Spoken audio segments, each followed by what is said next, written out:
शुभ सकाळ.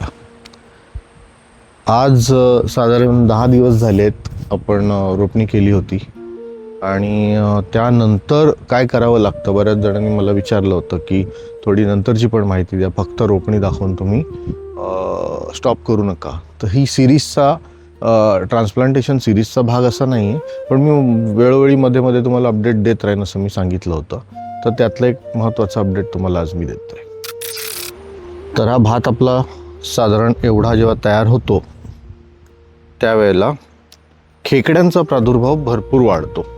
म्हणजे नॉर्मली आपण प्राण्यांना त्रास वगैरे देत नाही, आपण पीसफुली कोएक्झिस्ट करावं असं मी नेहमी म्हणतो. पण कुठल्याही गोष्टीचा अतिसार बरोबर नसतो. तर हे थोडंसं खेकड्यांचं प्रमाण जवळजवळ तिप्पट होतात खेकडे, आणि ते भातावरती डायरेक्ट अटॅक करतात, ज्यामुळे तुमचा अख्खा भात संपून जातो. मग अशा वेळेला काय करायचं असतं, तर रेग्युलरली म्हणजे भात लावल्यानंतर 10 दिवसांनी पहिल्यांदा, आणि मग पुन्हा एक 10 दिवसांनी किंवा 15 दिवसांनी दुसऱ्यांदा, असं तुम्हाला एक औषध असतं ज्यामुळे खेकड्यांचा रामबाण इलाज होतो.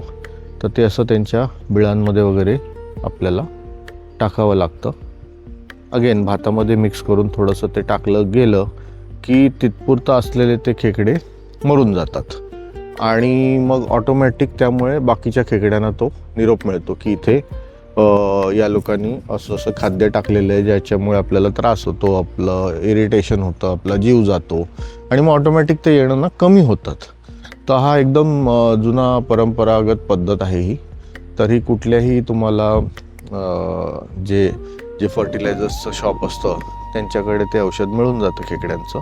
खास करून ते पावसाच्या सीझनमधलं असतं, आणि मग त्यामुळे तुम्ही खेकड्यांचा जो होणारा अति म्हणतात ना, त्यांची जी एंट्री आहे ती ऑटोमॅटिक मग बंद होऊन जाते.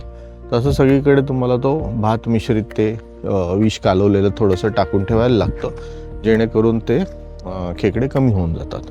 आणि भाताची उंची जी आहे आपल्या झाडांची ती बघा साधारण एवढी झालेली आहे, 1.5 फूट, 2.25 फूट असे पटापट वाढतात ते. कारण आता पाऊस भरपूर असल्या कारणाने पाणी सतत तिथे साचत असल्यामुळे त्यांचं ग्रोथ पटापट होऊन जाते.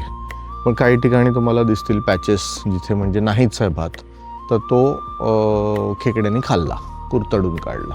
त्या कोपऱ्याकडे पण तुम्ही बघाल, पुढे इथे बघा, मध्ये ते सगळं खाऊन टाकलं त्यांनी.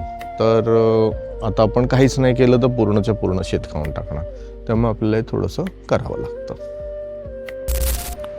पावसाळी भाज्या ज्या असतात, दुधी वगैरे, हे थोडंसं आपण लावलेलं आहे, आणि त्यांनी आता हळूहळू जोर पकडायला सुरू केलेलं आहे. तुम्ही बघू शकता. तर ह्या सगळ्या भाज्या पावसात जास्त ह्यांना केअर करायची गरज नाही, नॅचरल पाण्याने ते येऊन जातात. आपली लिचीसुद्धा खुश आहे, कारण कमी ऊन मिळतं आहे. रायगडमध्ये नॉर्मली लिची जगत नाही, पण माझं झाड आता 3 वर्ष झालं आहे नॅचरल. मी बीनी केलं होतं, ते ग्राफ्टिंग वगैरे केलं नव्हतं. तर मग नॅचरल सीडनी करून मी करण्याचा प्रयत्न करतो आहे. 6-7 वर्ष 8 वर्ष लागू शकतील, पण आता 3 वर्ष तरी व्यवस्थित लिची माझी जगते. आणि उन्हाळ्यामध्ये मी त्याला वरती असं कवर घालतो, जेणेकरून ऊन एकदम त्याला कमी येतं. आणि हे बघा, नवीन लिव्स त्याला यायला लागलेले आहेत. तर which is a good sign, म्हणजे झाड व्यवस्थित जगतंय. आणि सध्याचा माझ्या प्लॉटचा माझ्या हे रूप, या साईडला मी बरीचशी फुलझाडं लावली आहेत यंदा. तर आता ती बघूया किती येतात किती नाही. जगतील सगळी, कारण पावसाळ्यातच सगळी फुलझाडं लावली जातात. गुलाब लावलेला आहे, बरीच फुलं आहेत. त्याची माहिती मी एखाद्या ब्लॉगमध्ये सेपरेटली देईन तुम्हाला. आणि बघा,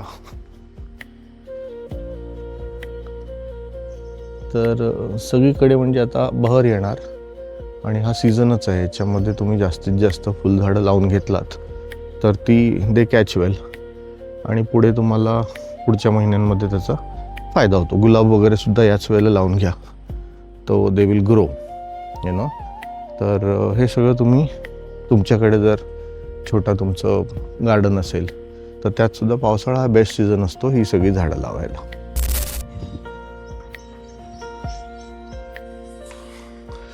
तर मंडळी, आज दिलेल्या टिप्स कशा होत्या, तुम्हाला आवडल्या का? तुम्हाला अशा प्रकारच्या अजून टिप्स किंवा सूचना माझ्याकडून हव्या असतील तर खाली कमेंट्समध्ये मला मेन्शन करा. तसं व्हिडिओला लाईक करा, शेअर करा आणि सगळ्यांना सबस्क्राईब करायला लावा.